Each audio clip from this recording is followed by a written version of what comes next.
It's only a kick, a jump, a block. It's only a serve. It's only a tackle, a run. It's only for the fans. After all, it's only pressure. You got this. Adidas.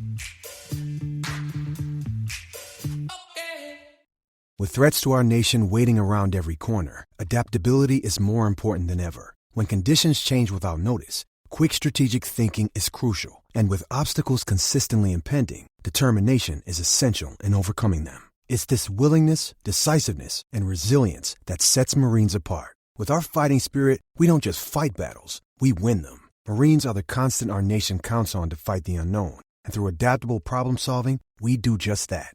Learn more at Marines.com.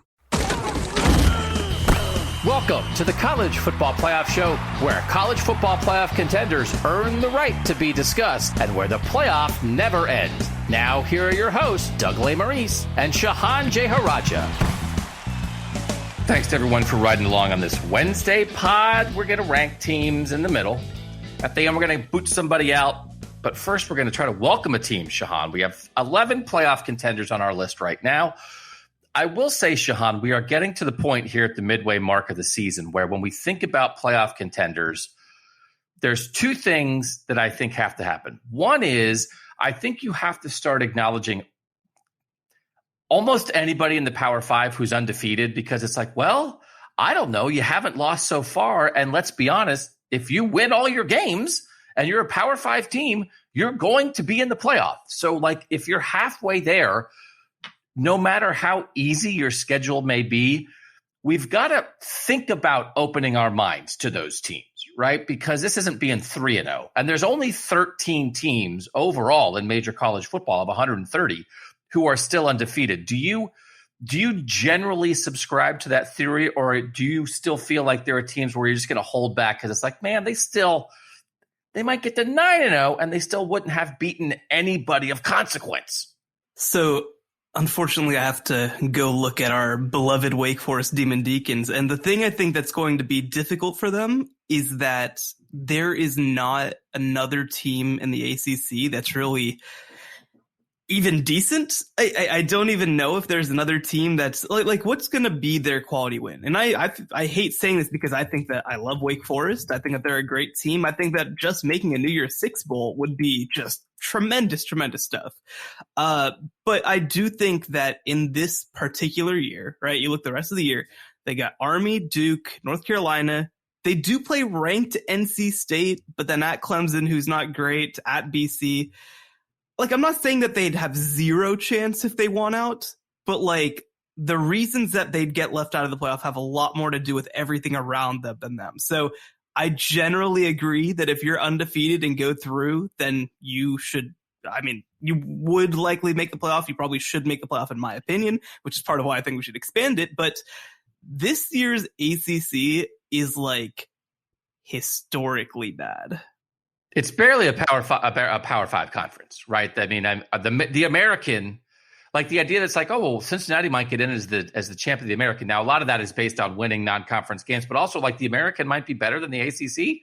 Right. And the only reason that the Pac-12, because the Pac-12 is not that far off. I mean, there's a couple more quality teams, I think, in the Pac-12 this year than in the ACC. But like the only reason that we aren't talking about the Pac-12 like that is because Oregon beat Ohio State on the road. That's the only difference. So yep. I generally subscribe. I agree with the general premise that if you go undefeated in a Power 5 league, you shouldn't have to worry that you're not going to make the playoff.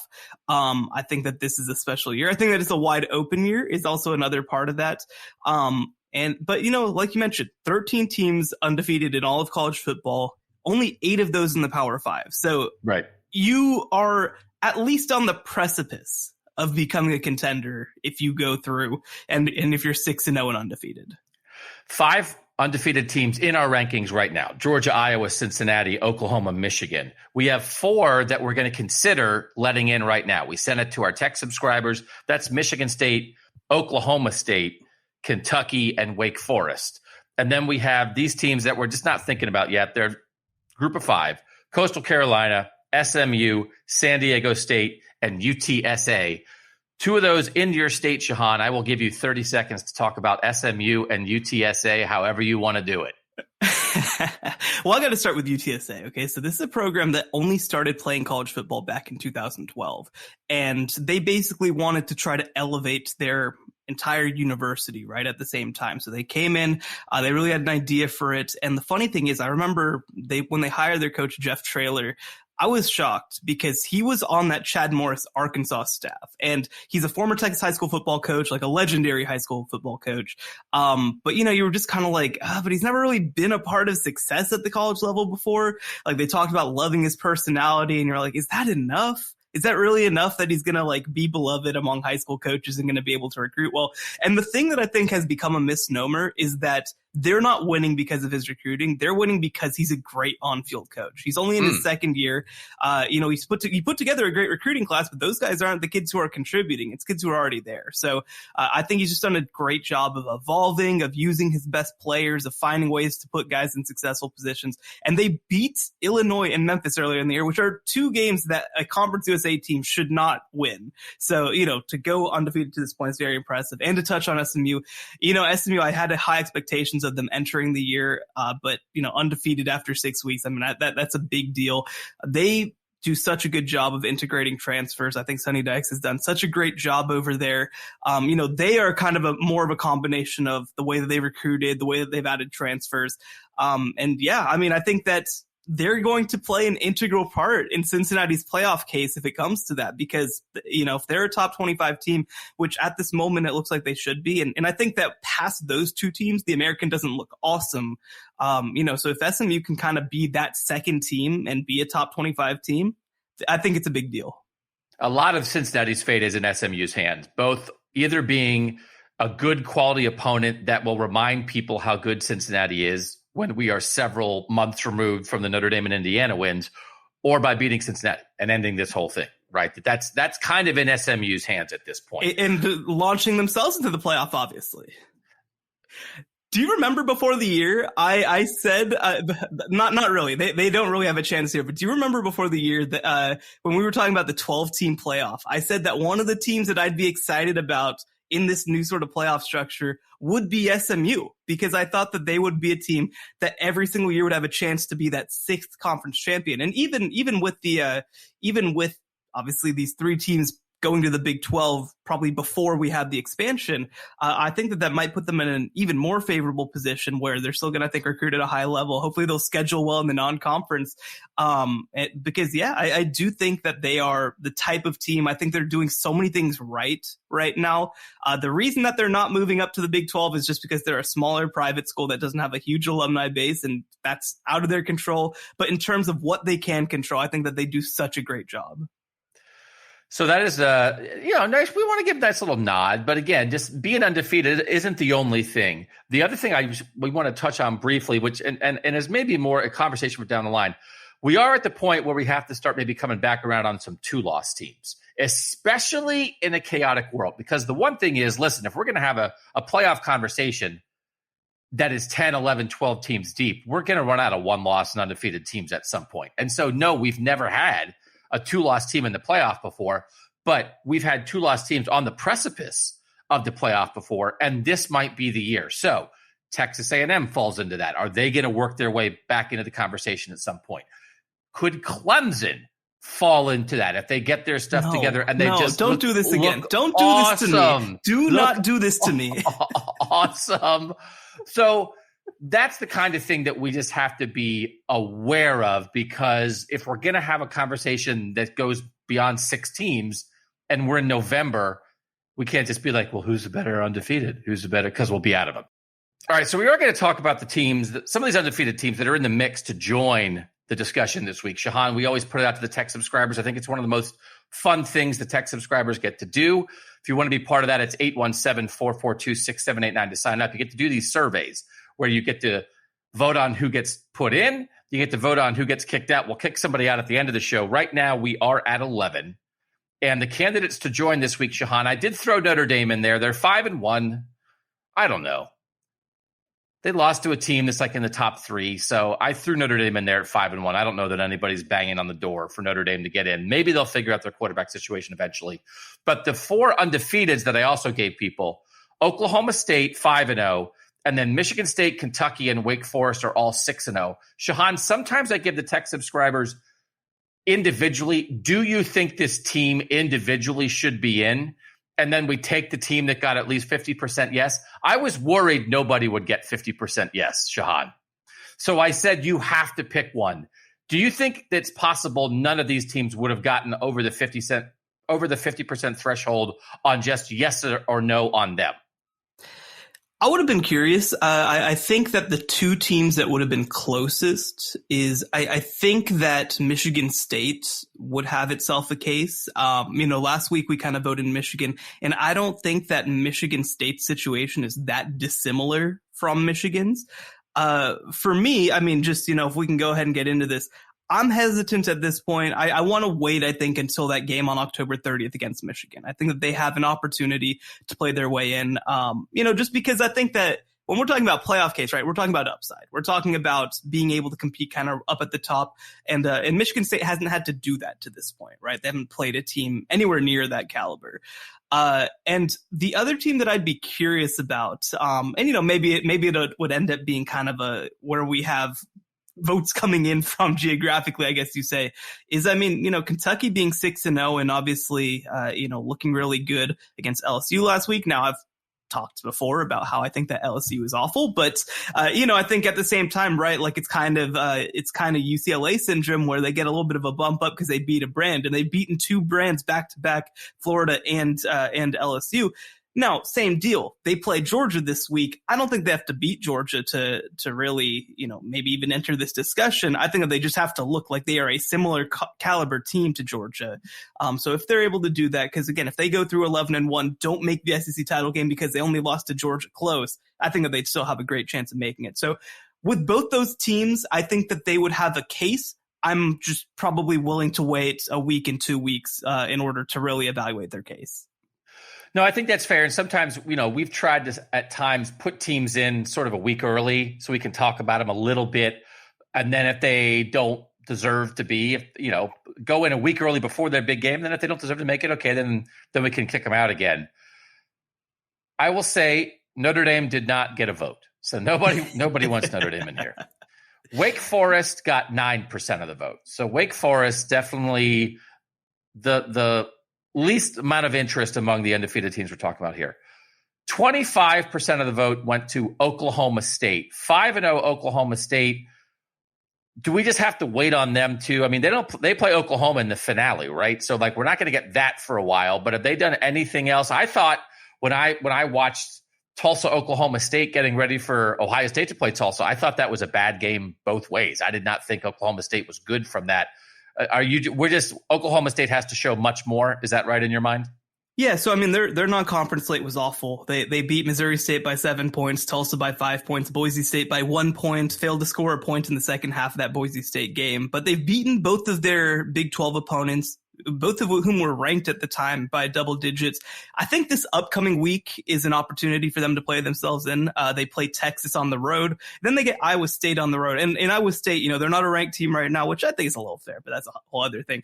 I think that those 2 games are going to give them an opportunity, right? Because I do think that they've turned a corner, but I also, based off of how they looked early in the year and even how ugly things kind of got in that Baylor game, I'm probably in no rush to put them in. And I think that the voters feel similarly. So they, I think, can play their way in this week, but I'm not there as yet. Okay. One team that I did not put in the mix, Shehan, was Pitt. They're 4-1. They are 10th in the SP Plus ratings, which is pretty amazing. Again, I like these analytical ratings. The SP Plus ratings also have 2 and 3 Wisconsin at number 7. So those type of rankings do have their limitations. Pitt lost to Western Michigan. If Pitt had just beaten Western Michigan, Pitt would be in our discussion right now, because I think it's possible. Kenny Pickett, their quarterback, is playing great. I think it's possible, the way they're playing on the field, they might look like the best team in the ACC. They just lost to a MAC team. So they've got to overcome that. We've seen teams do that before. So I think Pitt is maybe on our radar, but they're not there yet. So they weren't in the vote. It came down to Michigan State or Kentucky. If you had to guess, Shehan, well, you do have to guess. I'm making you guess. Who do you think the texters picked, Kentucky or Michigan State? I think that they picked Michigan State. 26% for Michigan State, 40% for Kentucky. Oh, wow. I'm telling you, man, beating these bad brands, it matters to people. It matters to people that they beat LSU and Florida. Oh my gosh. In back-to-back weeks, even though this might not be the best version of either of those teams. So they are going to get Georgia this week. I am willing to put Kentucky in advance of that Georgia game so we can talk about them a tiny bit more, and then we'll be ready, right? Oh my gosh, if you beat Georgia, or as you said, if you hang with Georgia, but they're the only other undefeated team in the SEC besides Georgia. And like you said, I don't know. I mean, LSU and Florida played toe-to-toe with Alabama for much of that game, and then Kentucky beat Florida. Shows how much that means. So, I mean, it is. It's like in the again, we have to sometimes avoid subscribing to the everybody stinks society, which frankly, I mean, in life, I subscribe to that society. But Florida has some good, how do I say it? Florida has some good players. LSU has some good players, even though their best players hurt. So I'll put Kentucky in because you know what? If you're 6-0 in the SEC and you beat a couple of those brands, I'll give you a little something for that, and then go take your shot at Georgia. So would you put Kentucky in? I would lean towards no, but you know what? Like, I don't have a huge problem with it. I mean, I do think that they've handled everybody on their schedule. This is the best Kentucky team since the 70s, right? Like, I mean, it's sort of an all-time Kentucky team right now. And, you know, look, outside of those two games, you know, they haven't really played anybody else. I think that this Georgia game is going to be a really good test. I mentioned it on the Tuesday show. I kind of just think that this Georgia game might be a bad matchup, kind of like Georgia was for Arkansas, because they kind of want to push you around and play defense, and Georgia just does that way, way better. But you know, I don't have a huge issue with it. So if you and the voters both want them in, sure, what the heck? Let's talk about them. Look at that. We'll add Kentucky to the list for this discussion, and there's a part of Kentucky that matters that I want to talk about that is a college football issue. So Kentucky's in. We're going to rank 12 teams in our playoff contenders. We're going to kick somebody out at the end and get back to 11, and we'll do that next on the College Football Playoff Show. In case you missed the last college football playoff show. How do you view Oklahoma falling behind Texas 28-7, benching its starting quarterback, and then beating Texas 55-48? I would say that it's a good one. It felt like in the second half, we finally got to see the Oklahoma that was promised. They leaned on the run game. We got to see that with Kennedy Brooks in the second half. Oh, I got a Kennedy Brooks thing coming. Please refer to him by his title, Doug's worst-ranked running back of the college football playoff contenders, Kennedy Brooks. Get in on the fun. Subscribe now at Apple Podcasts for exclusive college football playoff show bonus episodes. Doug and Shehan back. If you guys want to subscribe to the text 817-442-6789. And then again, the Tuesday pod is a lot of fun. It's only on Apple Podcast. It's $2.99 a month to get that. It's 75 cents an episode. You go to Apple. It's easy to sign up. You sign up with your thumb and type it in your Apple code, just like you get, you know, Taylor Swift songs. You buy a Taylor Swift song, you buy 4 episodes of the College Football Playoff Show for $2.99 on Apple Podcasts. Would love to have you on that Tuesday show. All right, Shehan, we're going to just rank them again like we're committee members. So we're now ranking 12 teams.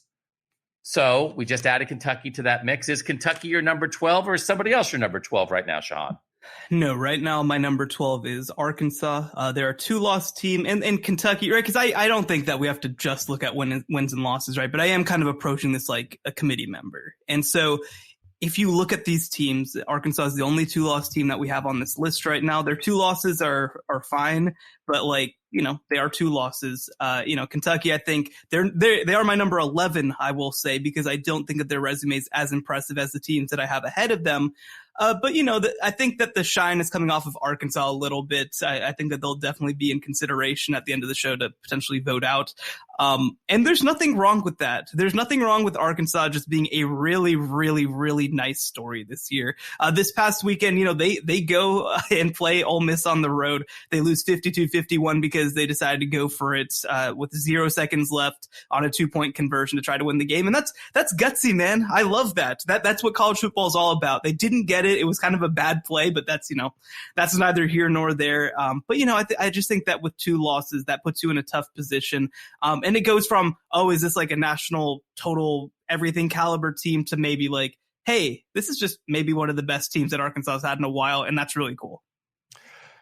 I agree with both those things. I have Arkansas 12 and Kentucky 11, but man, Arkansas went down swinging, and they went toe-to-toe with Ole Miss, and if those teams played 10 times, I think they'd split it 5-5, right? We said it was sort of like an after-the-fact undercard that both those teams had lost to Alabama and Georgia the week before, and they're fun, good. They're like 9-win teams in the SEC, which is nothing to sneeze at. So I do want to talk about Kentucky at 11, though. So we both have Arkansas 12. We both have Kentucky at 11. This is something that has come up in college football, but Will Levis is the quarterback at Kentucky, Shehan, and he is a transfer from Penn State. He played his best game against LSU on Saturday, 14 of 17 passing for 145, ran it 11 times for 75 yards. He had played 14 games at Penn State in 2 years. He had started a couple games, but he transferred because when he transferred to Kentucky, he has 3 years of eligibility. So he was at Penn State for 2 years. He did play. They would put him in games. He was like their wrinkle running quarterback. He also started a game or two when like Sean Clifford was either hurt or ineffective, but he felt like it wasn't going to be an open competition going into this year, that Sean Clifford was the guy. And so he transferred. And so here we are, Shehan, in a world where Kentucky is undefeated and getting ready to play Georgia as an undefeated team, in large part because this guy transferred from Penn State. He won a quarterback battle there in the preseason, and then like the guy he beat transferred. And meanwhile, Penn State lost to Iowa, Shehan, because Will Levis is no longer at Penn State.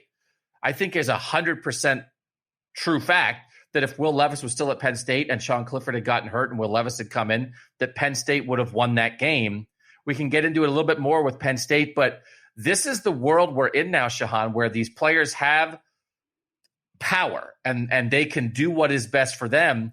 But if the teams don't adjust, man, you are changing the fates of multiple teams with who's in and who's out.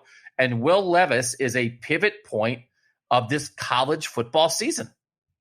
I agree, and I think that goes back to something that's real interesting, which is, a couple of years ago, back in, I think, the class of 2017, Alabama took 2 quarterbacks, right? They took the all-world top 50 Tua Tagovailoa, and then they were just kind of like, man, we just kind of want a guy there. And that guy was Mac Jones. And I think that in a lot of ways, they recruited Mac Jones and told him, hey, man, you're probably going to be our backup quarterback, right? Like, that's probably your life.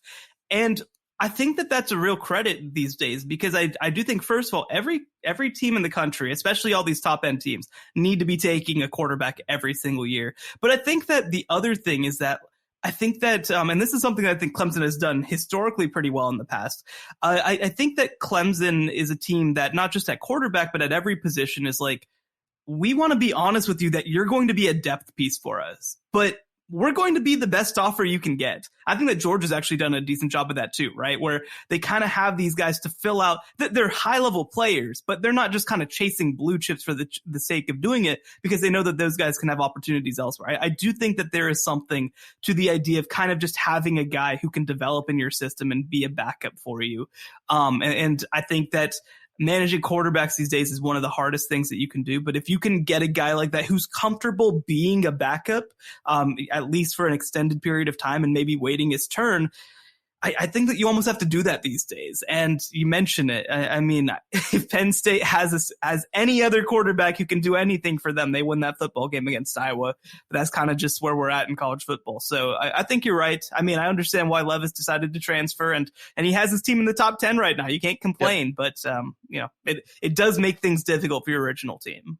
We'll talk about that a little bit more when we get to Penn State. I also want to shout out Wan'Dale Robinson, another transfer for Kentucky. He's by far their leading receiver, over 500 receiving yards in 2 games. He's a Kentucky high school product who went to Nebraska. Yep. And Ohio State was interested in him. He's a Rondale Moore type. He's that slot kind of guy, quick, strong, transfers back to Kentucky. Here's what he's done in 5 games at Kentucky this year. 5 catches for 101, 8 for 111, 7 for 65, 4 for 65, and then 8 for 60 last week against LSU. It's a Penn State transfer quarterback and Nebraska transfer receiver that are helping fuel this Kentucky offense, and that's the way it works. Credit to Kentucky for being a place that guys like that want to go. All right, so I do think there's a little bit of a tier here. We're talking about 12, but I think now we're into some pretty legit teams. Who do you have 10th? I have Ole Miss 10th. They go and beat Arkansas, like we mentioned, on that very last play of the game by stopping a 2-point conversion. I think that was the sort of win that we've been waiting to see from them. We'll kind of see how it ages. I'm very curious about that, just with, kind of what Arkansas does from here. But this was their first kind of statement win. I know that you love talking up that Tulane win, but this is their first win kind of against quality competition. For me, though, I would say that I still have them in kind of that bottom tier. I don't think that, they did beat Arkansas, but it's not like it was super dominant. They beat them by 1 point at home. I'm not necessarily ready to say that I'm willing to put them up a whole nother tier on Arkansas and Kentucky at this point. Because again, like Arkansas is probably a similar caliber team to Florida, and Kentucky beat Florida and hasn't lost to anybody else. So to this point, I would have those teams still probably in their own tier, and that's Ole Miss at 10. So here's the thing about Ole Miss. Ole Miss has a path.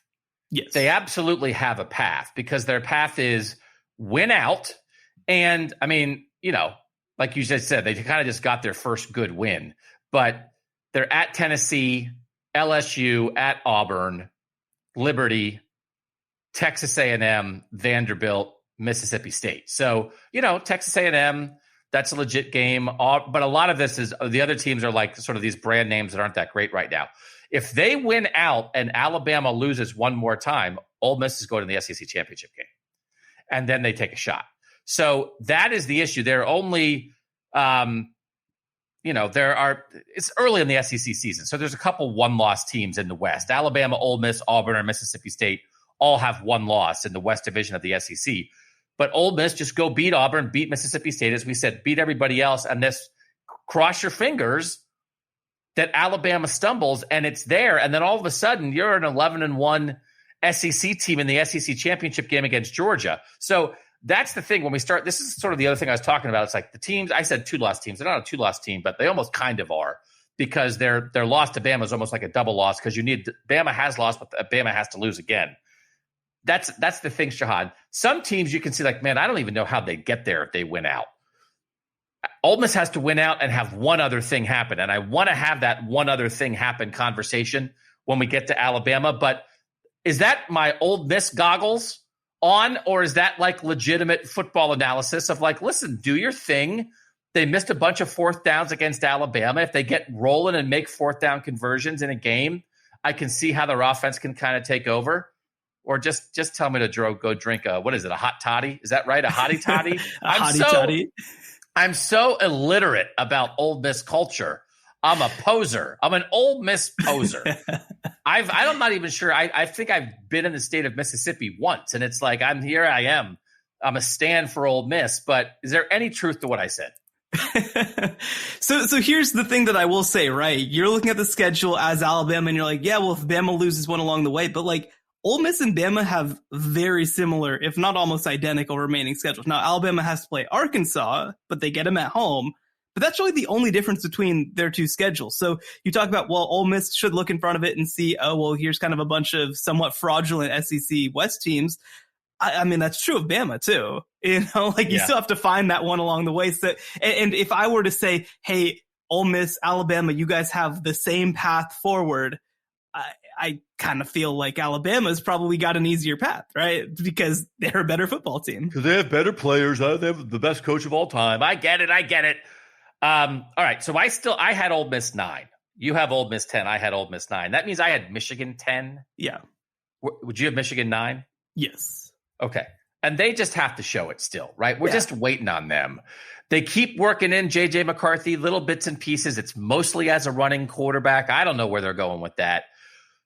the run game is still there. They keep kind of being who they are, but it's an effective team, but they're going to play Michigan State, and we're going to figure that out at some point. But I think we're still holding back a little bit on Michigan State. Is that, holding back a little bit on Michigan. Is that fair to say? Yeah, I mean, I'd still have them actually probably in that bottom tier with 10 through 12 as well, just because, like you mentioned, they haven't really played anybody. The other thing too is that they should have lost to Nebraska. They should not have won that football game. I mean, I almost brought when you said the UTSA stuff. It's like UTSA beat Illinois beat Nebraska, and Nebraska probably should have beaten Michigan. So it's like we're doing the transitive property stuff, but it's one of those things. Again, we sort of played the game on the Tuesday podcast. Good loss or bad loss for Oklahoma. Good loss or bad loss for Michigan. It's like Michigan's, feels like they're going to lose. Adrian Martinez then commits a turnover at the end of the game that has Scott Frost pulling his hair out. Adrian Martinez for Nebraska is a hard guy to wrap your head around because, I don't know, he's kind of like he's been like the 4-year Zach Calzada of the Big Ten. That's not fair. That's not fair to Zach Calzada. The other thing, the thing with Nebraska too is that literally everything offensively is on Adrian Martinez's shoulders. They don't have anybody else who kind of is a dynamic playmaker for them. He has to create it all. And the reason that I've leaned towards bad win for Michigan is that I think that they kind of backed their way into that win. And again, they made the play. They stripped the ball from Adrian Martinez on a play that Adrian Martinez could not lose the football.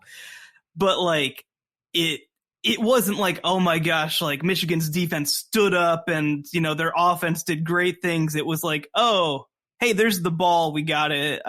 Let's kick a field goal. And so, cool. I'm not worried about Michigan to this point. I think that these sort of games happen. I mean, Nebraska is a tough place to play legitimately. But yeah, same sort of deal. I don't think I can kind of put them into this top 8 group, short of somebody losing again, of course, until that Michigan State game. And really whoever wins that Michigan State game, I think immediately jumps not just into the conversation, but real high in the conversation.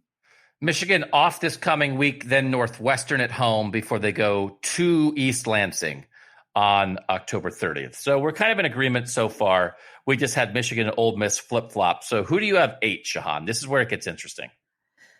I have Oregon. I think that they still are there per se. I think that they still, if they go and win out, then they deserve to be, they deserve to finish the year and in the college football playoff. I think for me, the thing that's been more concerning is just I don't think that I've seen them play their best football since that Ohio State game. And the other thing too is that, and I think that when this real sort of ranking comes out, like Ohio State, at least at the beginning, probably needs to be behind Oregon. But like, I think that Ohio State has played better, and I think that Oregon's getting worse. So it's like, if you ask me right now, what's a higher quality team? I don't know that I'm super confident that it's Oregon. And I hate being this guy, right? Because I think that people cop out to that all the time. They're like, oh, well, the team that I thought was better the whole time, they probably would be better. And like, it's a lazy cop out, but I do think right now that Oregon's heading in a little bit of the wrong direction. I want to see them play really well this week against Cal. The good news, by the way, is that according to the Athletic, offensive coordinator Joe Moorhead should be back this upcoming week against Cal. Thankfully, it doesn't sound like it was anything too serious. We'll kind of have to see if that makes a difference. And that's the other thing too. If Joe Moorhead comes back and they just look like, oh my gosh, such a more dynamic offensive team, then maybe I'm willing to write off some of that Stanford loss. But I kind of want to see them put some good football together. Because I think that we haven't seen that really since they beat Ohio State. It is a philosophical debate, and I think sometimes people get tired of the philosophical debate because I'm very strong on if you've won that head-to-head and you have the same record, then I'm going to have the team that won the head-to-head ahead of the team. But all the points you made about Oregon are true. I have Oregon 5 for that reason. I have Oregon higher than Ohio State. But the other thing is Oregon is falling apart. C.J. Verdell, who ran for 170 yards against Ohio State, is out for the year. Kayvon Thibodeau got a targeting call at the end of the Stanford game, wasn't on the field at the end of the Stanford game, is out for the first half against Cal. As you said, Joe Moorhead was not calling plays for the Stanford game. Huge loss, but it seems like he's coming back. That's a big deal. They have quarterback issues. Anthony Brown did not play well without Joe Moorhead. People are saying Ty Thompson as a freshman, should he get in? Mario Cristobal this week kind of said, no, Anthony Brown gives us the best chance to win. So they don't seem on the edge of a quarterback change, but they keep getting hurt. They keep having terrible things happen, but yet they still have one of the 3 best wins in college football so far this year. I don't know. It might be the best win. There's still a great argument for that. And then if you they're on the edge of falling apart, but it's like, well, I'll keep ranking them high until they totally fall apart and lose again and everything catches up to them that we think is going to catch up with them. But what if Kayvon Thibodeau comes back, not just in the second half of the Cal game, but the rest of the year, and just as a game wrecker? And what if it was like the offense, it really was just Joe Moorhead was out? That was almost all of the deal. They have Travis Dye. He's a good running back. They'll be okay. They get Joe Moorhead back calling plays, and they roll, right? That I think that's there. So I'm going to wait to knock Oregon until I'm sure they're falling apart, not while I think they're falling apart, because you can also see how they might get put back together again. So you have them 8. I have them 5. Who do you have 7? I have Penn State 7. So, I think that this is just a situation where they lose a game and it kind of puts them behind the 8 ball a little bit because now they have a loss in conference, which, Ohio State doesn't have right now, right? So they're going to be going up against them. And also Michigan, also does not have a loss in conference right now. So their margin for error in the Big Ten is going to be really tight. They really have to win that Ohio State game, and probably that Michigan game too. So I think that their path is just a little bit more difficult. And, the other thing, too, is I don't actually know if we've seen an update on Sean Clifford at this point. I don't think we have as we record here. Right. So it might come today on Tuesday or Wednesday or I don't know what day it is. Anyway, but, so by the time this podcast comes out, maybe we'll have an update on it. But if Sean Clifford's out, then this is real big trouble, right? This is real big trouble. And they play Ohio State on October 30th. So hopefully Sean Clifford should be back for that.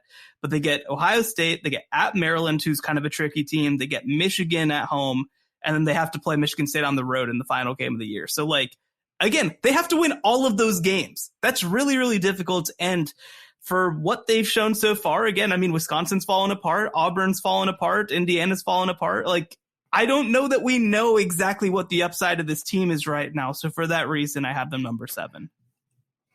Who do you think is a better football team when everybody's healthy, Penn State or Iowa? I think that Penn State probably is. The issue is that because again, we're approaching this like the committee, right? That's what we're doing. And I'll say right now, right? I have Iowa number 2 right now because I'm approaching this like the committee. They have some of the best wins in college football. I don't think that they're the second best team in the country. I don't think that they just have the path. They just have, again, we'll get to it in a second. I think that Iowa can win the rest of their games and lose in the Big Ten championship game and still potentially make the playoff.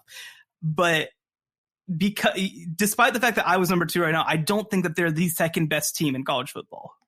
So the thing is, we have seen the committee, though, in the past take injuries into account. Sure. Right. Was it the Kelly Bryant year for Clemson when Kelly Bryant got hurt and they lost at Syracuse or something and they kept talking about that injury?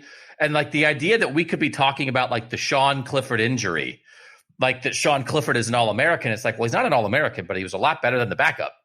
And when Sean Clifford was in the game, he was in the game for 34 snaps in that Iowa game. Penn State gained 208 yards in those 34 snaps, 6.1 yards per play.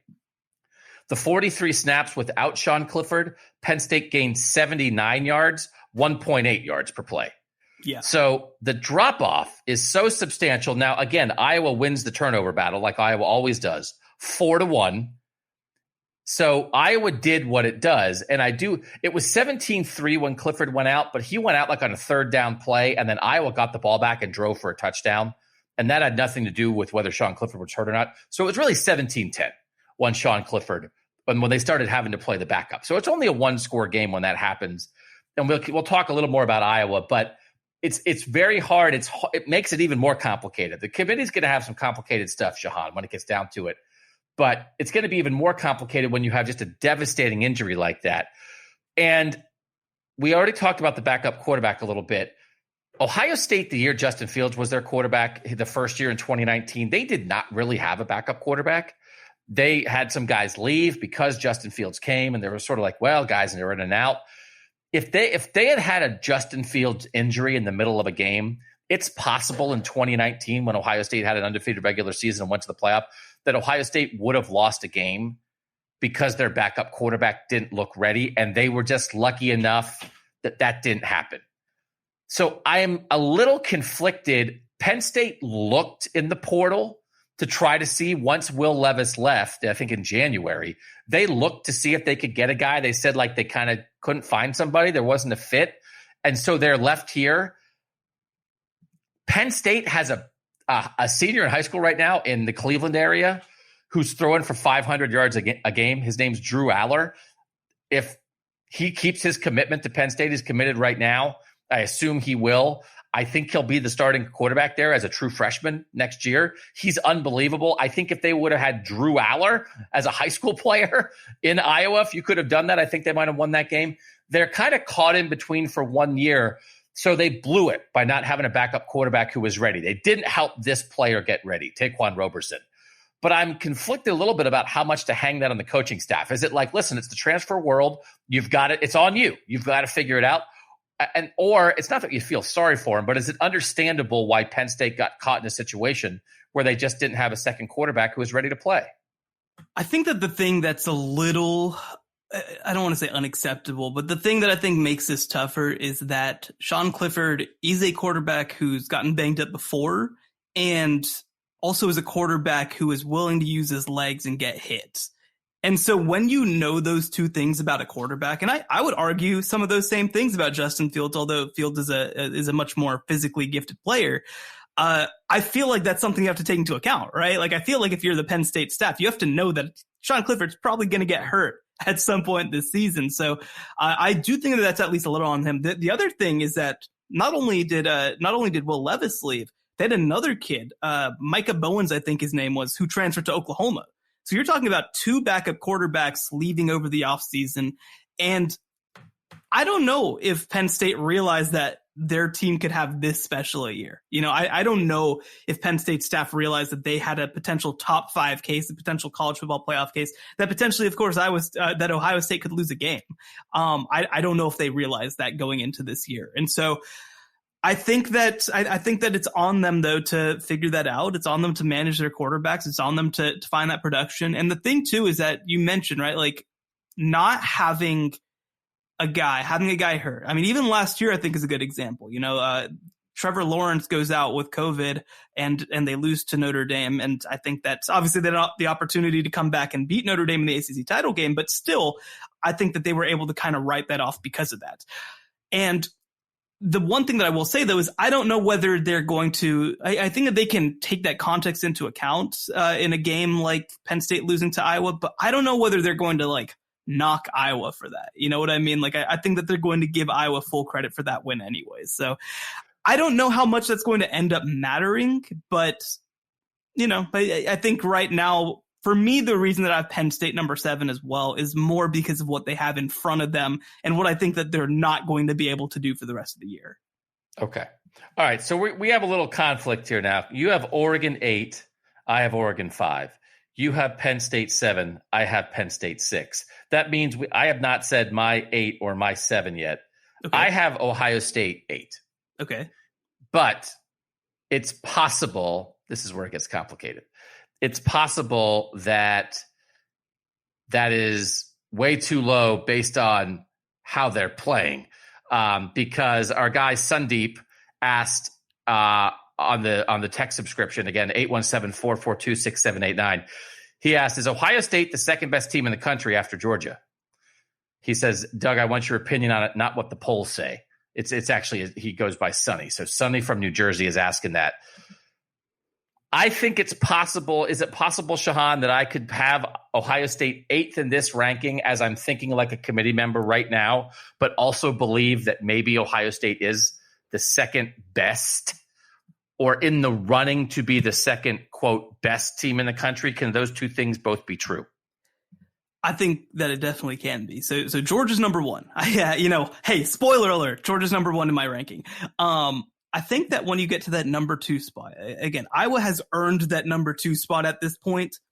I don't know if I would pick Iowa straight up head to head. right? I think that for that number 2 spot, I was in consideration, but probably not top of my list. I think Ohio State has a case for number 2. I think that Cincinnati probably has as good a case as any for number 2. I think that Oklahoma still has a case for number 2. And I think that even Alabama has a case for number 2. And so I definitely think that Ohio State still has a case to be the second best team in America, which I think is a testament to how open this year is, that a team that's as flawed as Ohio State, that a team that's as flawed as Oklahoma, both have a case for number 2. But nothing's over yet. I mean, I think that, again, it feels like they've turned a little bit of a corner. It would be nice to see them turn that corner against a quality opponent at some point. But yeah, I think that it's definitely a possibility that even though you have Ohio State 8 in your ranking, they might still be right now the second best team in America. Matthew asked this question, Shehan, which goes along with this. If you forget resumes, which 3 teams have the best chance of developing into something that can beat Georgia by the time we get to the college football playoff? The thing, Shehan, that I hate about this, but also is I don't know how you get away from it. When people ask questions like that, and it's kind of the whole deal, right? It's like, it's not just about where are we, it's where are we going to be by the first weekend in December. It's hard to get away from recruiting rankings and talent accumulation, right? Because it's like, well, who are you going to say? It's like, well, we're going to say the teams that have what we think are the most amount of the best players who maybe are still finding their way. So if I'm trying to say which 3 teams have the best chance, well, I'm going to go to Ohio State with Chris Olave and Garrett Wilson and Travion Henderson as offensive playmakers and quarterback, and CJ Stroud, who is absolutely doing everything Ohio State wants him to do right now and more. They have a great offensive line, and their defense is starting to figure it out a little bit. And then I'm probably going to go to Bama, right? They still have Bryce Young. They still have Will Anderson. Brian Robinson looks like a pretty darn good back. They still have all these guys. They didn't get it done when they needed to. And then it's like you go to Oklahoma, and it's like, well, if Caleb Williams gets that offense going, yeah, their offensive line is not what it should be, but Kennedy Brooks and Marvin Mims and a couple playmakers on defense, like we get back to the exact same team, Shehan. But is that because we do not have, I'm simple-minded and I'm tunnel-visioned? Or do you always, in questions like this, fall back on talent accumulation and you just wait for it to come together? I think it's hard not to, just because I think right now the thing that Georgia has, and the reason that they were a bad matchup for Arkansas, and the reason why I think they're going to be a bad matchup for Kentucky as well, is because you have a team that I think can kind of beat you one-on-one at every position on the field, right? And that's going to be the challenge that any team that's not one of those 3, and even any team that is those 3, is going to face, is that they don't have a matchup that they can clearly win. And so I think, because let's take those teams. Let's take our 4 sort of superpower teams that we've kind of identified at the beginning of the year. So sorry, Clemson, you're out of consideration for this question. Right. But, let's take them out for a second. So I think the team that's intriguing to me is Cincinnati. So Cincinnati played Georgia last year and should have beaten Georgia in the bowl game. Georgia does come back to eventually win the game. And they do this against a fully healthy JT Daniels. They do this against a fully healthy George Pickens. This was a good Georgia team. We can argue about, they weren't in the playoff or whatever. I don't care about that stuff. I can't judge how much Georgia cares if we just count their poor performances as them not caring. But this was a 24-21 game, and the thing that I like about Cincinnati is that defensively, they can man up any Georgia receiver. They can take Sauce Gardner can take any player out of the game if he wants to, and he can make this Georgia team one-dimensional. And on the defensive line, they can compete. I'm not saying that they can win every single play, but they can compete well enough. And on the other side, the thing that I like about Cincinnati, and the thing that I think that Desmond Ridder brings to the table, is I think that he can make things happen when the game is messy, right? I think that he is somebody who can just, if there's running room, he'll take running room. If he sees an underneath route, he'll take it. If he sees a guy over the top, he'll take it. And he won't be perfect on those, but he only averaged about 5 yards an attempt against Georgia, but it's Georgia. It's the best defense in college football. He threw 2 interceptions, 206 yards, or 2 touchdowns, no interceptions, 206 yards, right? So they found ways to move the ball against Georgia. Eventually they kind of tired themselves out, unfortunately. But I do think that with this team back. I think that they're the one team that brought virtually everybody back that's kind of played like it to this point.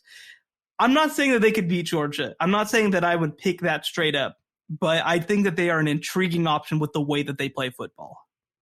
That is a really interesting point. This is the kind of thing I think that happens, Shehan. That's a compelling in the room committee case, right? That when you're talking about, well, who should be in? Well, how do you think this team can really, like, you can make a compelling, I think, Cincinnati case that goes beyond the resume, that goes beyond being 13-0. And they have to get to 13-0 to have the chance to do it. But that it's not for Cincinnati at this point. They've done what they had to do against Indiana and Notre Dame. But then that's, even though they're going to fall off in terms of their resume with their games coming up, their case doesn't necessarily have to fall off, because I think some of the things you're talking about with some of the individual players they have, the things around them, whether it's not that last year matters necessarily, but it's absorbed. I think Cincinnati's really interesting. I will tell you, the tech subscribers, I asked this question, not based on resume ranking, but based on how they're playing now and their potential. If Georgia is the best team in the country, which team is the second best? Overwhelming for Ohio State. We still have a lot of Ohio listeners.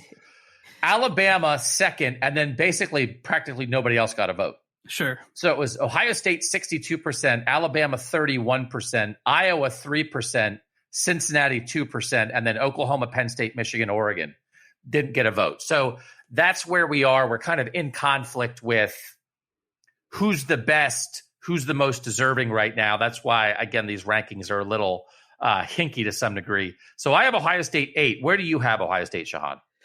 I have them 6. I mentioned, for me, Penn State, it's really more of a question of their quality than it is a question of comparing resumes. I don't think that their resumes are that different, because I don't think either of them have especially played anybody. I think it is hard to make the argument that Oregon should be 2 spots behind Ohio State. Like, it's probably one that if I did this over again, I'd reconsider.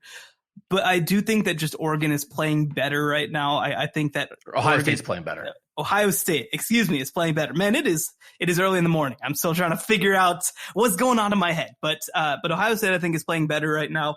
I want to see them do it before I feel like confident that they should be there, that they should be ahead of Oregon. They need to do it against somebody who has the pulse, and they haven't really had a chance to do that as yet. But I still think in terms of overall quality, I think that Ohio State is starting to separate itself from that bottom half of our list. All right. You have Ohio State 6. I have Ohio State 8. I have Bama 7. I have Bama behind Penn State and Oregon. Where do you have Bama?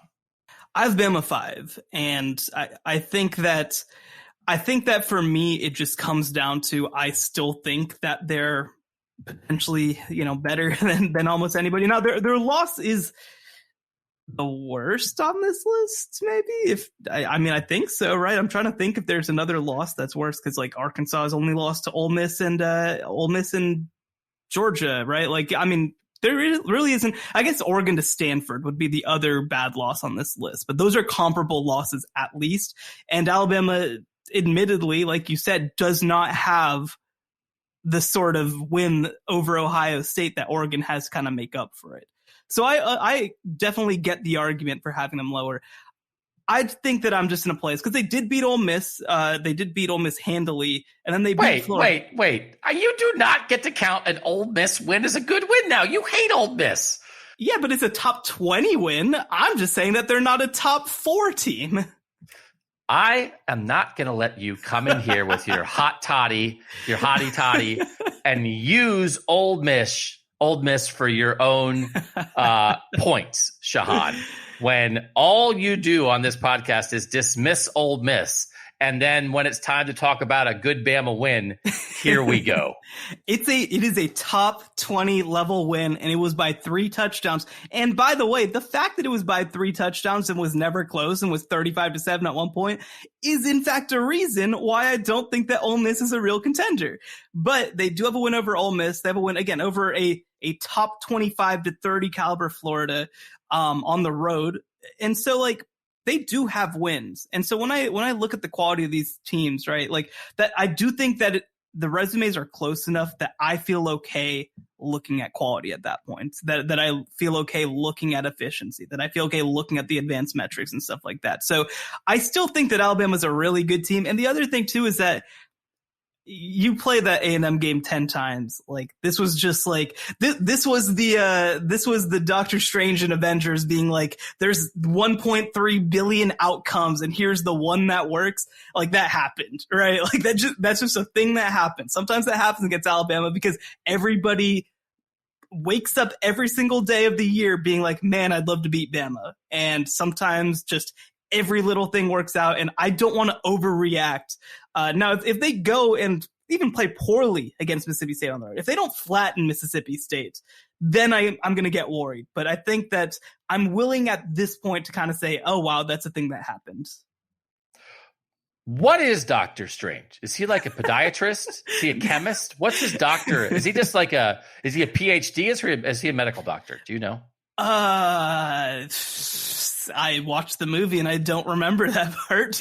Yeah, they should have showed that part. That should be in his origin story of him like going to medical school. Yeah. But no, I mean, look, what I know for certain is that Doctor Strange can look into the future and see how it's all going to work out. And apparently Jimbo Fisher has a good relationship with him because he found a dang way to put together a game plan that was like the 1 in 3 trillion chance that could beat Bama, and it happened. So again, I don't want to overreact too much until I see that it's going to carry over or that this is a trend. At this point, I don't think it's a trend. So I did ask the texters if they thought it was a trend. Alabama at 5-1 after losing to Texas A&M. They finished the regular season at Mississippi State versus Tennessee versus LSU versus New Mexico State versus Arkansas at Auburn. Will Alabama lose one of those games? Yes or no? What percent do you think said yes, Alabama's going to lose again of our text subscribers, Shehan? I'll say 70%. You said 70% think Alabama will lose again? Yeah. Oh, no. Other direction? No. Direction? 16%. 16%. Listen, there might be an Ohio lean still here, but these are college football people who know what's up. I think it's possible. I got, like, you've got, this to me, because listen, Arkansas, again, like Arkansas couldn't handle Georgia, but then they played right with Ole Miss. And like, I don't know, Sam Pittman, like that, Bo Nix at Auburn. I don't know. There's just a couple, probably those two. I don't know that Mike Leach is going to get him next week. Please don't talk to me about Bo Nix. Don't even try to put that into your head. Isn't he turbo Zach Calzada? Couldn't Bo Nix play like 10 bad games a year and 2 interesting, really good games and rise up and beat Bama in the Iron Bowl at the end? We have plenty of time to get to that, but I'm just saying, my question, the point of it is this, Shehan. And people do want me to take my victory lap for my, isn't it possible? Probably, maybe. Could Texas A&M? Because Texas A&M did find a way. They got really good quarterback play. They got really good quarterback play from Zach Calzada. Their playmakers made plays when they had to. I know you'd been down on the A&M receivers a little bit this year. They made some plays when they had to. The touchdown catch at the end. Weidermeyer at tight end is an issue.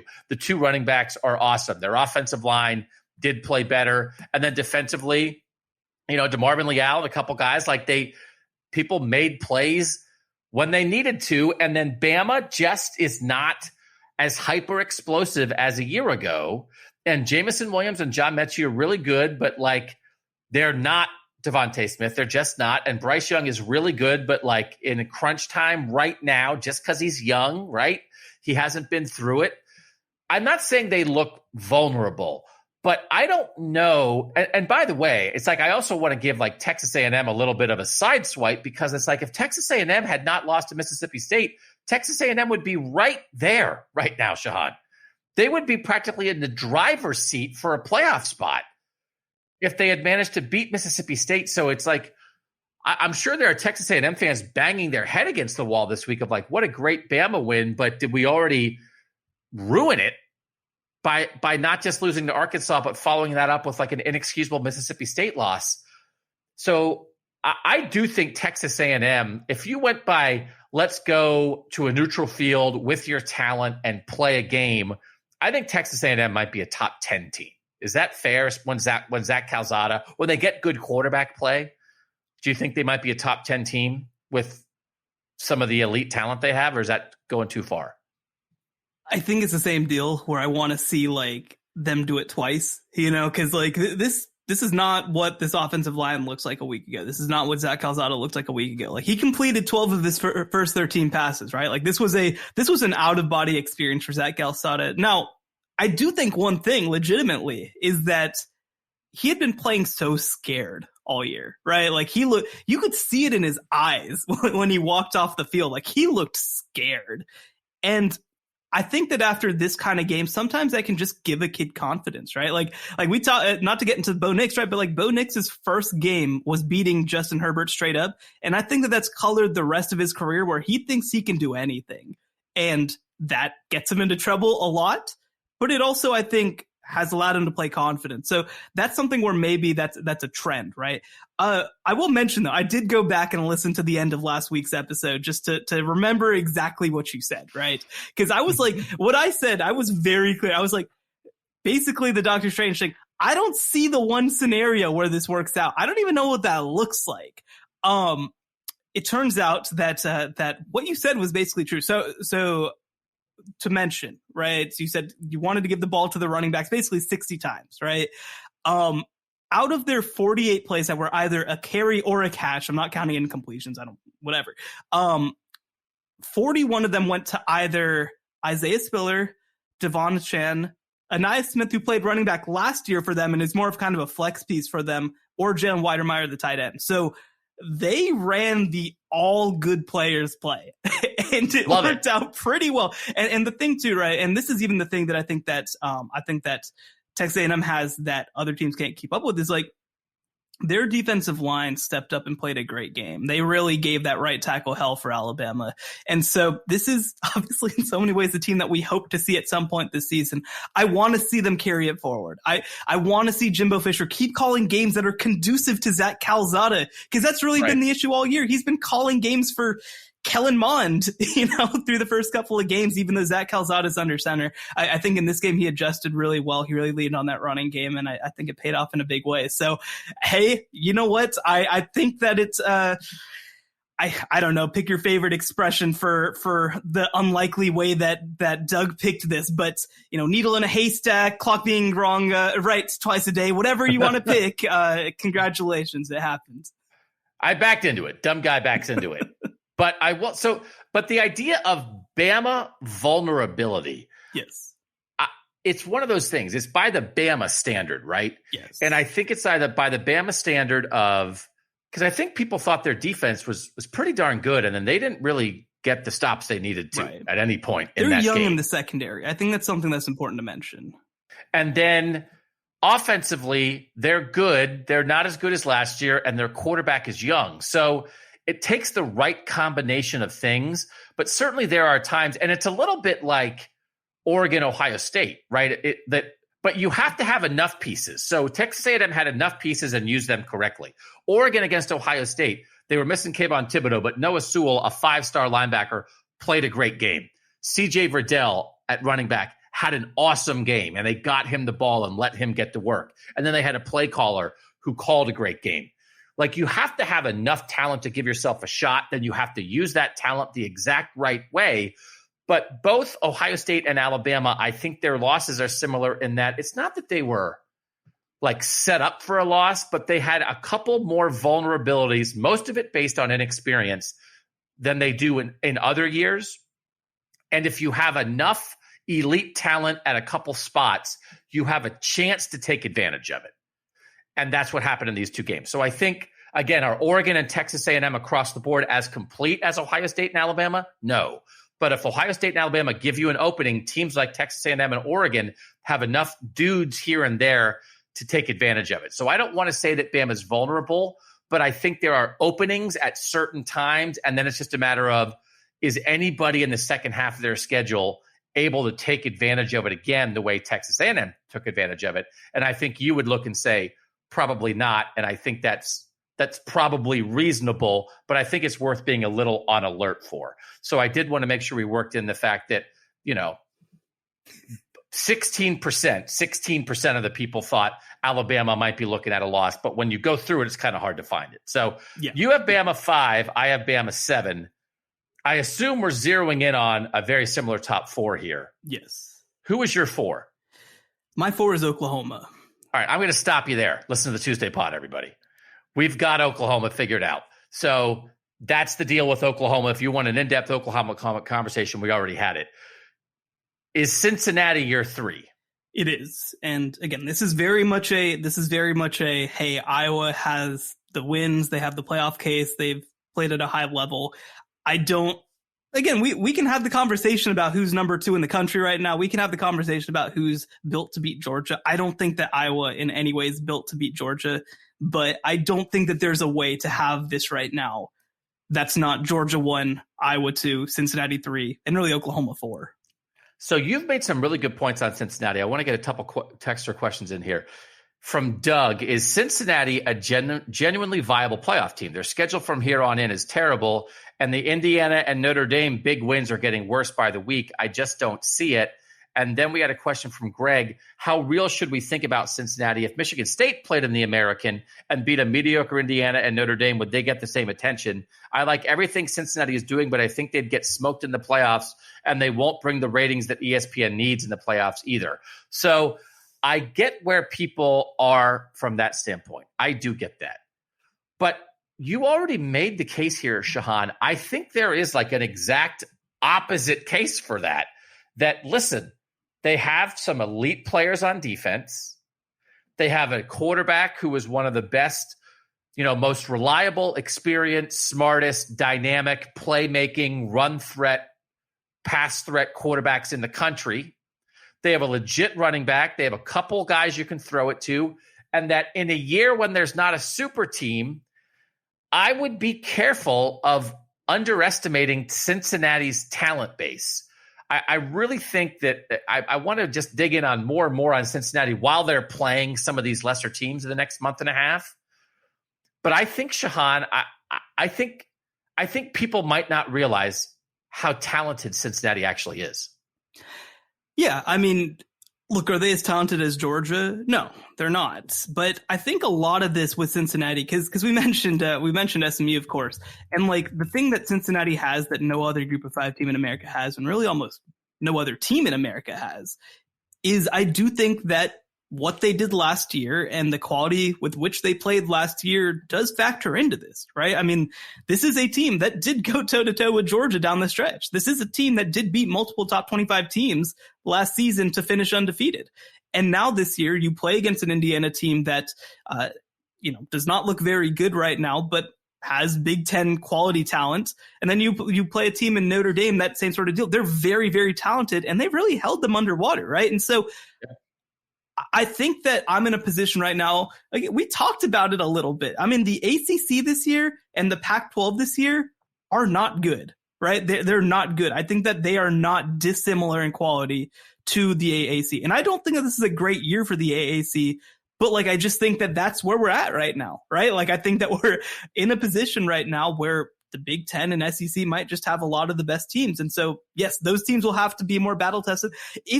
If you're asking me, hey, would Cincinnati go through the Big Ten East and beat every single one of the top 10 teams on its schedule?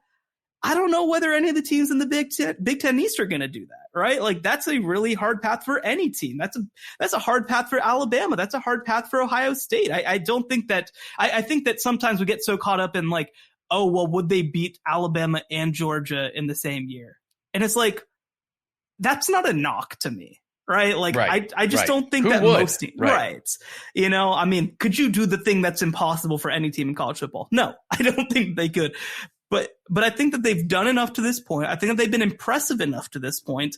And in the second half of the year, they can't just win these games. They have to be convincing. They can't edge out 4 of these last 6 games. Oklahoma can do that. Oklahoma can edge out these games and get to 13-0, and they'll be a playoff team. I don't think that Cincinnati can get away with that. But I mean, gosh, you look at the rest of Oklahoma's schedule. Oklahoma only has 1 ranked team left on its schedule. You look at the entire ACC right now, Wake Forest only has 1 ranked team, number 22 left on its schedule. Like, this is not, to me, especially in this given year, a compelling argument to leave a team out of the playoff, that there's not enough ranked teams in its conference. And so I think that if they go through and they finish 13-0 13-0, and especially do that for the second year in a row, it's hard for me to make the argument, because I also do think that they have high-end talent that has proven that it can hold its own against other high-end talents. Cincinnati noon kickoff at home against Central Florida on Saturday. So again, UCF, they're one of those schools. They beat Boise this year. They're 3-2. You know, they're a team that's got a little bit of talent. Get some Florida guys in there. So that's worth watching. It's a little bit of a lighter schedule this week. We've had some kind of barn burners in college football this year. So I think the schedule not quite there this year, this week, excuse me. I do want to note really quickly as we get to the top two, a question that I would maybe like us to think about digging in on in one of the pods next week, Shehan, because again, as I want to challenge our assumptions. Carl asked this question.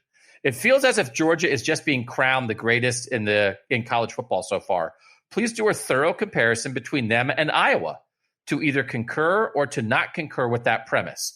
So the one thing we've done, and then we had someone else, and I think we can do this again also next week. Chris said, can you put the top 10 or so into tiers?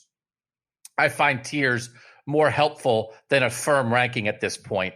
Maybe next week, Shehan, we can do our ranking as tiers and just think about tiers and what we mean by our tiers and that kind of thing. Not tears, not T-E-A-R-S, my tears. Yes. I cry at everything. Are you a crier, by the way? Are you a crier? I'm not a crier. You're not? No. That's so interesting. You are a smiling, upbeat, happy-go-lucky guy who never cries. And I am a grumpy, cranky jerk who cries all the time. I cry all the time. I cry at about my kids. I cry when I see like a toddler playing in a sandbox at the playground, and it's like just the joy of the world around us. I'll cry if I see a stranger being nice to another stranger. That makes me cry. It is I don't know if it's related or in direct conflict that I walk around most of the time wanting to punch everybody, and then the 15% of the time that I don't want to punch anyone, I'm crying at how nice people are. See, I think that these things are related, though. I think go through. I think that you go through the world assuming everything's going to be bad, and when you see, oh wow, that wasn't so bad, then you know what? Like you're like, wow, that really hits me. That really hits me close. Whereas for me, I think that I enter these things and I'm like, is there a way that I can make this good? And if not, then I just kind of have to move myself on mentally. And if so, then then there you go. We were at a thing a couple years ago where there was a teenager working a water fountain, and the water fountain like kind of shot too far and splashed on the ground. And there was a thing where a lot of people were there, and the teenager left and went over and like got a paper towel and wiped up the water on the floor, which is not a thing I expect a teenager to do, to think like, hey, I don't want someone to slip on this water. It wasn't my fault the water shot, but I will just take care of this business. And I talk about it. I'm talking about it on a podcast 3 hours after the fact. The small little things in life, I talk about it with my family once a week. And the people who clean up water fountain spills so a stranger doesn't slip, because I just assume everybody's a jerk. So yeah, I am at a heightened sense. I am in a heightened state most of the time, ready to fight, and then or also ready to be moved to tears. And I will say, right, you've mentioned before, right? Like, you got kids who are growing up, getting older. Like, I think right now, right, I'm in like the that phase of life, right? Yeah. Whereas like you're kind of reaching the end of some of that road. And so I think that now you're looking back, and I've got nothing to look back on as yet. I'm cats in the cradle and all over the place over here, man. It is wild. It is wild. All right. So the thing that I think Carl brings up is, as we get to a spot where we both have Georgia 1, we both have Iowa 2. Yes. Right. So, I mean, we all agree on that. When we both think that Iowa and Georgia both have great defenses, right? And I think we can really maybe analyze their defenses by SP Plus ratings. Georgia has the number 1 defense. Iowa has the number 4 defense. Wisconsin actually has the number 2 defense in there, and I don't even know who number 3 is. Overall SP Plus ratings, Georgia's 1, Iowa's 16. Again, you can't go by all of these. Clemson is 5th, right, at 3-2. It's like some of it is based on some things. Bill Connelly does a great job, but there are times when it doesn't really apply. Yeah. Some of it is predictive. Like that's a big thing. And some of it, a lot of it heading into the year is built around returning production. It's based around recruiting rankings. That stuff does matter. So like efficiency is a huge part of it, but it's only one part of it. And so, and part of that is an idea to be predictive, right? That even though Ohio State lost earlier in the year, they obviously still have a lot of talent. So like that has to be taken into account. So Ohio State's number 2 in the SP Plus, but also Arizona State is 12 and Cincinnati's 13. And it's like Arizona State. So the bottom line is, I think our assumption, and as we've talked about tiers and as we've talked about things, Georgia's clearly number 1. And then we're saying we're not even sure Iowa should be number 2, but who else are you going to put there? Carl's asking, compare Georgia and Iowa. Are we sure they're that different? Because they both are teams, right, that especially while JT Daniels isn't playing and especially while the Georgia playmakers are still partially injured, Georgia's not tearing it up on offense and neither is Iowa, but they're both winning with defense. Are we sure there's that big of a difference between them? I think, Shehan, that could be a valuable investigation for us to undertake for one of the pods next week. What do you think? Yeah, I think that's a great topic for some of the Tuesday show. The College Football Playoff Show, where the playoff never ends. All right, so now last thing, Shehan, we got to figure out who's out. We can't be having 12. We don't 12 teams who keep deserving to be part of this. So we'll get back down to 11. We added Kentucky at the front. Who should be booted? I gave 4 choices. 5-1 Penn State after the loss to Iowa. I don't know. You lost. I don't know. You lost. 5-1 Alabama. You lost. I don't know, man. 4-1 Oregon. All right, you were off, but like stuff's kind of falling apart. Or 4-2 Arkansas. You mentioned early on, only 2-loss team in the discussion right now. Who do you think won? Who do you think won the vote, Sean? What you're telling me is that you didn't put Ole Miss on the list? Is that what you're telling me? They beat Arkansah. They're going to make the playoffs. Last week. They had a case out last week. But anyway, I think that I mean, nothing is 100% in this life, but did Arkansas get like 95%? They did. They got like 95%. They got 96%. Oregon got 3%. Yeah. Alabama 1%. Somebody was like, that's enough. Come on. They're like, get them out. And nobody voted for Penn State. So Arkansas is out. But Arkansas, we will keep on alert for you, right? You've got Alabama left, right? They have Alabama left. Yeah, they have Alabama left. If you beat Alabama, I mean, heck, we'll put you back in the discussion. So they've got to earn it back in. All right. They're out. The out was not as exciting this week. Might be more exciting outs next week. We've got 11 teams going forward. Thanks to you guys for being part of it. For Shehan Jeyarajah, I'm Doug Lesmerises, and that was the College Football Playoff Show. The College Football Playoff Show, where the playoff never ends.